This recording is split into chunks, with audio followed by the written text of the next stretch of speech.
Finally, is the closing remark. China's neutron source civil construction is finished.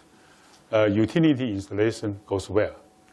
The installation of accelerator started in October 2014. RFQ and the first DTL reached the design requirement. We expect the first neutron beam by September 2017 and open to users by spring 2018. We made a great effort to promote the user community and to prepare the day one experiment. China's bilateral neutron source provides Hong Kong scientists a unique opportunity for many research fields. Neutron scattering application should be promoted in Hong Kong. We look forward for the more cooperation in the neutron scattering application and the instrumentation with the Hong Kong universities. Thank you.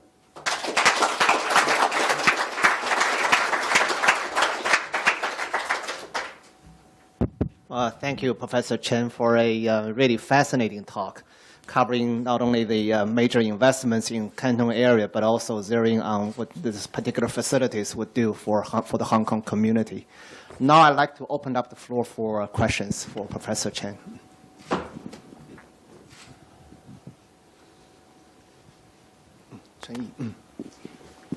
So very fundamental questions. How do you operate neutron beam in a source? Because neutron is electrically, neutral. It's not a charge, and you cannot use electric field to operate. And how can you just guide the beam to your specimen, and how can you focus neutron beam? Yeah, good question. So we use the proton beam hit on target. This target surrounding with the modulate. The modulate is to modulate the neutrons into the given energy range. And the outside is the Beryllium reflectors. So we just let the neutron reflect many times inside the reflector, Beryllium reflectors. Then around the reflectors, we have 20 holes, each one with the neutron shutter. So when we open the shutter, the neutron will come out from the windows, like typically a few centimeter cross section. And the outside of the neutron shuttle is we have the neutron guide. So-called neutron guide is the surface of the guide is a special coating. It's like a full reflection to the neutron. So after 20, 30, 40 meters long of the neutron guide, and we can get a very focusing the neutron beam. So that's the way we get a neutron beam. Please, Professor Kai. One question is, since there's also already more dense exponential neutron source in Oak Ridge and in J Park. What's the unique point of this Dongguan facility, and what are you shooting at? And especially in the, in the research areas, this is an international type of activities. Is there any strategies or your ages, your strong point for this facility compared to the others? Yes. So I think the major motivation to build this is the neutron scattering has many applications. So many researches you cannot carry out in the foreign facilities. I just give an example. Last December, we have a meeting in the J Park in Japan, Dongkai. So we visited their facility. But when we went to the lithium battery spectrometer, they do not allow us to come in because they point out there's a Korean scientist. They said, you are a major commentator. We are not allowed you to go in. And then they point to me. So Chinese is a potential competitor. So because many high technology computation, you cannot do it in the foreign country. Means their battery spectrometer do not accept any Korean postdoc. But there is one Chinese postdoc still there. Means so far they still allow the Chinese postdoc over there. Means many high technology development, you cannot rely on the foreign facility. You have to carry out those kind of research in your own facility. Like the stress analysis. So they are related to aerospace, fast train, nuclear power station, and so on. So many those kind of research, you cannot rely on the foreign facility. Also, it's very hard to get beam time in their facility.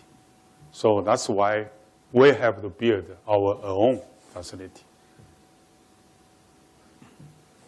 No, Michelle. Professor Lam. May I turn that question around and ask how many foreigners will be using your facility? At the meantime, it's hard to answer this question. But the light sources in China, I think they about, in the Beijing, there is about 5% foreign users. In the Shanghai, I think it's more than 10% foreign users. And this facility, I think, first is open to world, and we welcome the high-end users around the world to use. And particularly like Southeast Asia, so those kind of countries are also welcome. Because the beam time is very, is very hard to get a beam time. I just give you an example. So the Japanese research reactor still not yet recovered. So after Fukushima earthquake, Korea research reactor. So they said that their hall, experimental hall, does not fulfill the requirement for the vertical vibration from the earthquake. So they are not yet work. So their student has no way to finish their thesis. So some of them go to Astron in the Australia. Some of them then go to China. So we have the Mianyang, they have a research reactor. Actually, there's a military background reactor, but they have to go there to finish their thesis because this is a very rare resource for the neutron scattering. Maybe, can I ask, how big is your user community going to be initially? How many users? Means we have the neutron user conference every year. So the number of users attend this conference quickly, expand quickly.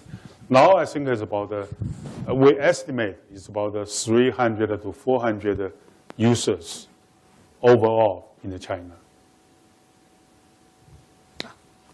There's a question. I have two questions. My first question is about nuclear systems. You have mentioned that there are already some facilities and many more are planned in future in Guangdong. So what about the risk associated with some accident? You have already referred to Fukushima and... Yeah. You mean the accident? Yeah. Because the spallation neutron source is not a nuclear facility. So once you switch off the electric power, then it's safe. I don't think there is any disaster issues for the spallation neutron source. That's why at Europe, the scientists just moved to the spallation neutron source. No, the other facilities which you were mentioning about 36 gigawatt power reactors. Yeah, that's not my question, my issue. That's the nuclear industry. So I believe first is in China, we always select the site of the nuclear power station very carefully. Like the Daya Bay, we doing the reactor neutral experiment over there. We understand that the site is fantastic. Sometimes in the Shenzhen city, you feel the small earthquake, but in that area has no any earthquake. People saying some spatial structure, so it's a really safe place. Means we carefully selected the site of the nuclear power station. Second is the technology. So the Fukushima accident is the old type of the nuclear reactors. So now what we build, I think, is the second plus or even third generation nuclear reactor. I think the technology is safe. My second question is about, you said that in the beginning, light water would be used. So wouldn't that affect the neutron flux? Sorry, could you say again? You said in the beginning, light water would be used for CSNS. Yeah. Wouldn't that affect the neutron flux? I think the neutron flux in the China's spallation neutrons fulfill most of study in the neutron scattering. For most, I think it should be fulfill most of the requirements. The power just scales with, the flux scales with the power. So when they crank up the power of the accelerator, it should just go up. The US is 60 hertz, and we have 25 hertz. So every pulse of the neutron flux, after we upgrade to the 50 megawatts, is similar to the US spallation neutron source. So it's almost the same. So you may take more time for data taking, but you can carry out most of the work of the neutron scatter. Yeah. Well, in that regard, the flux is also a function of the many components in there, the moderator, the nature of the pulse, and the way CSNS is designed. It's trying to optimize a lot of these parameters. So in effect, the flux is much better than the ratio would suggest. So it's actually a very powerful neutron source. So you have touched on a lot of applications in material science, chemistry, physics, and engineering, and so on. But one of the questions or issue people debating in the US is to use these spallation neutron source to produce isotopes that can be used for medical research or radiation therapy. I don't know if you have any thoughts on this when CSNS goes up to 500 kilowatt. I mean, at 100 kilowatt might be difficult, but when it goes to 500, like the U.S. Oak Ridge National Lab was talking about using the SNS to actually produce isotopes to replace the isotope reactor. This issue is still under discussion, not yet decided. I think this is one of possible